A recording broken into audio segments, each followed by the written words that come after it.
Hi, fourth graders, chapter 13. They are on the journey. Vicus and Solivet arranged to have some bats sort of private war meeting with the bats. Do you need me to go along? Asked Gregor. It was less than he thought he could contribute to the meeting, and more that he felt safer when Vicus was around. Being stranded on the top of a tall pillar surrounded by bats, hundreds of bats, made him a little bit uncomfortable. And who would be in charge if anything came up? Luxa? That was no good. No, thank you, Gregor. We will be discussing battle position for our forces, not the efforts of the quest. We shall not be absent for very long, said Vicus. No problem, said Gregor, but inside he wasn't so sure. Before they left, Vicus's big gray bat murmured something in Lux's ear. She smiled, looked at Gregor, and nodded. Probably laughing at me, saying I'm not the warrior, thought Gregor, but that was not it.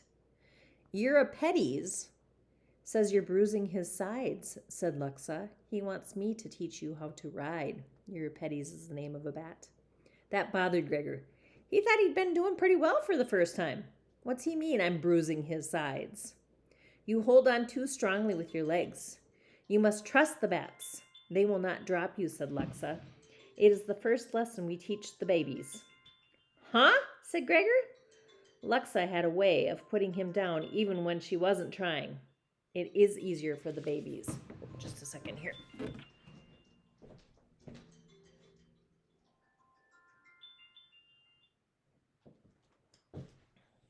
Sorry about that.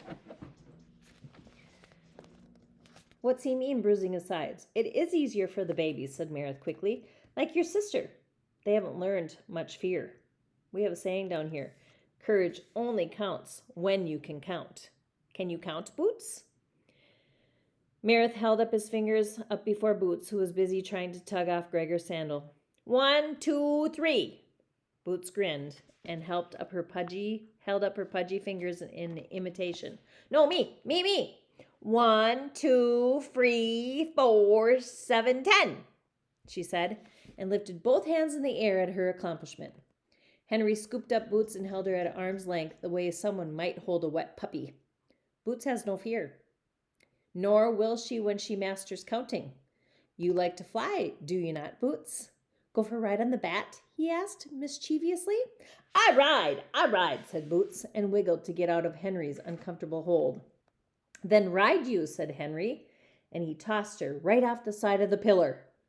Gregor gasped as he saw Boots, as if in slow motion, sail out of Henry's hands and right into the dark, over like the pillar. Henry, said Meredith in shock, but Luxa was cracking up.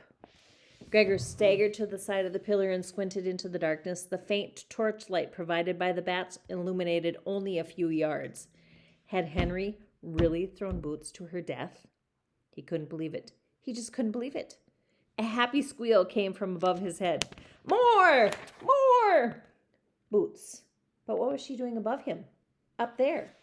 Gregor fumbled with his flashlight. The beam was strong and cut a wide swath of light through the blackness. 20 bats now were wheeling around the cave, playing some kind of catch with Boots. One would take her up high, flip over, sending the toddler free-falling to the ground. But long before she reached it, another bat would come in and scoop her up gently, only to rise and flip her off again. Boots was giggling ecstatically. More! She ordered the bats each time she landed, and each time they dropped her, Gregor's stomach lurched into his throat. Stop it, he snapped at the Underlanders. Henry and Luxa looked surprised. Either no one had ever yelled at these royal brats, or they hadn't seen Gregor lose his temper yet.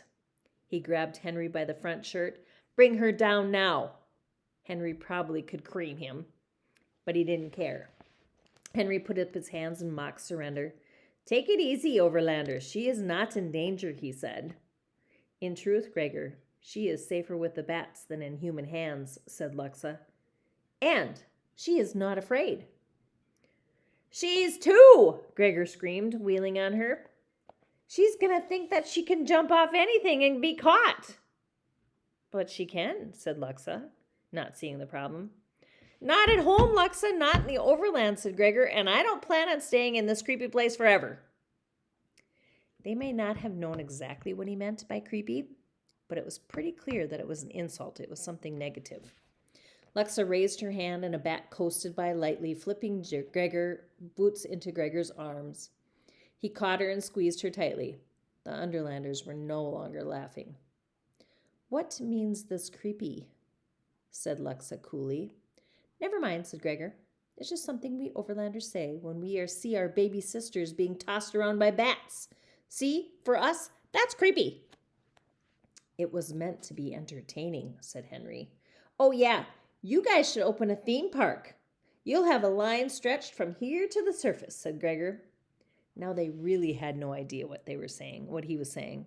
But his tone was so sarcastic they couldn't miss it. So they didn't know what a theme park was. Like it would be like Valley Fair or something. Some kind of fair. Boots wriggled from his arms and ran toward the edge of the pillar. "Mo, Wiggle!" she piped. "No, Boots! No jump!" said Gregor, catching her just in the nick of time. "See, this is just what I'm talking about," he said to Luxa. He stuffed Boots into the pack and heaved her onto his back. The Underlanders were baffled by his anger and stung by his tone, even if they couldn't understand his words. "Well, it was not Boots who needed the lessons anyway," said Luxa. "It was you." "Oh, abandon that thought, Luxa," Henry sneered. "The Overlanders would never give himself to the bats.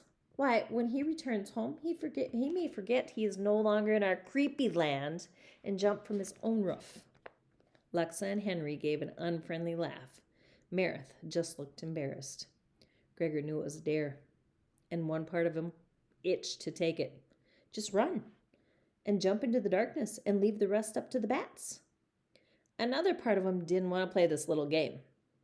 Luxa and Henry wanted him to leap so they could laugh at him flailing around in the air.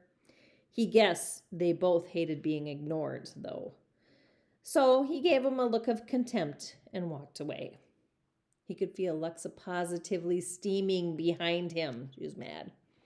"I could have thrown you off the side, Overlander, and have no one to answer to it," said Luxa. "So do it," Gregor said, holding out his arms. He knew it was a lie. She'd have Vicus to answer to. Luxa bit her lip in vexation. Decision-making. "Oh, let the warrior be," Luxa said Henry. "He is no good to us dead. Yet. And even the bats may not be able to compensate for his clumsiness. Come, I will race you to the pool. To the pitch pool." She hesitated for a moment and then ran for the edge. She and Henry launched into the air like a pair of beautiful birds and vanished, presumably on their bats. Gregor stood there, hands on his hip, hating them. He had forgotten Meredith was behind him. "You must not take what they say to heart," said Meredith softly. Gregor turned and saw the conflict on Meredith's face. They were both kinder as children. But when the rats took their parents, they changed. "The rats killed Henry's parents too," said Gregor. "Some years before Luxa's, Henry's father was the king's younger brother. After the Overlanders, the rats would most like to see the royal family dead," said Meredith. "When they were killed, Nerissa became as frail as glass, and Henry as hard as stone." Gregor nodded. He could never hate people very long because they always ended up finding something sad about them that he had to factor in. Like this kid at school everybody hated because he was always pushing little kids around, and then one day they found out that his dad had hit him so much. He was in the hospital. With stuff like that, all Gregor could feel was bad. When Vicus arrived a few minutes later, Gregor got onto his bat without a word. As they took off, he realized how tightly his legs were clutched to the bat's sides and tried to loosen up. Vicus rode with his legs swinging free. Gregor let his legs go and found it was actually easier to stay on, a little bit more balanced. "Now we must visit the crawlers," said Vicus. "Do you wish continue to dissect the prophecy?" "Maybe later," Gregor answered. Vicus didn't press it. He probably had plenty on his mind with the war and all. Something else was eating at Gregor. He was thinking, now that he had his temper under control. He knew he hadn't refused to jump off the pillar only to make Luxa and Henry mad. And it wasn't only because they'd laughed at him. No mystery why he had mentioned the theme parks, roller coasters, bungee jumps, parachute drops. He hated them.